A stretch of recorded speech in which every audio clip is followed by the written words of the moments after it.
The Secretary of the Department of Homeland Security, retired General John Kelly, will be the new White House Chief of Staff starting Monday. In the calmest of administrations at any time, this would raise questions about what such a decision would mean for the White House and DHS.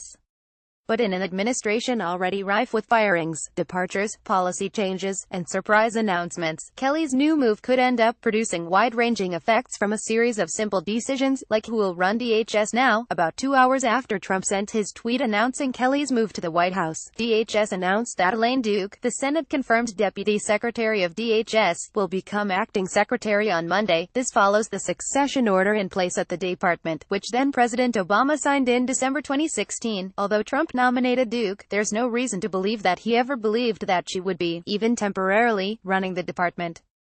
See, for example, his attacks on Rod Baltimore, but not actually, Rosenstein, who he nominated to serve as number 2 at the Justice Department without apparently knowing much about him. Duke has worked in DHS under presidents of both parties, and appears to be generally respected by those who know her work. Now, she is set to be the acting head of DHS over several months, until a successor is nominated and confirmed.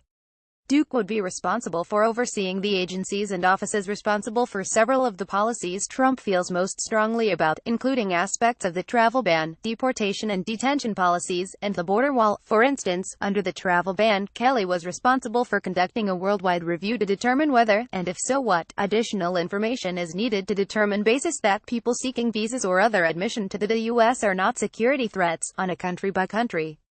Kelly was required to submit a report of the information needed from each country for adjudications and a list of countries that do not provide adequate information to the White House within 20 days of the ban going into effect. A DHS spokesperson told BuzzFeed News that the report was submitted to the White House the week of July 10.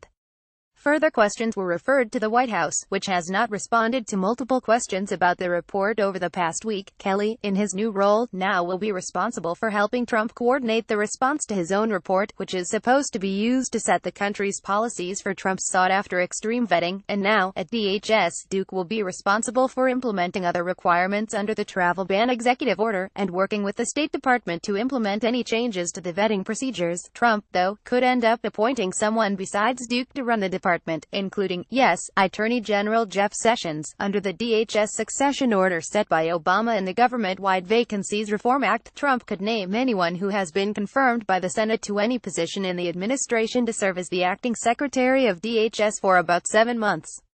He also could name anyone at DHS who makes roughly $100,000 a year or more and has served in the department for at least 90 days as the acting secretary under the same law. About 5,000 people appear to qualify under that provision, a BuzzFeed News review of federal employment records from the end of March shows, including about 900 people each from Customs and Border Protection, Immigration and Customs Enforcement, ICE, and U.S. Citizenship and Immigration Services, USCIS.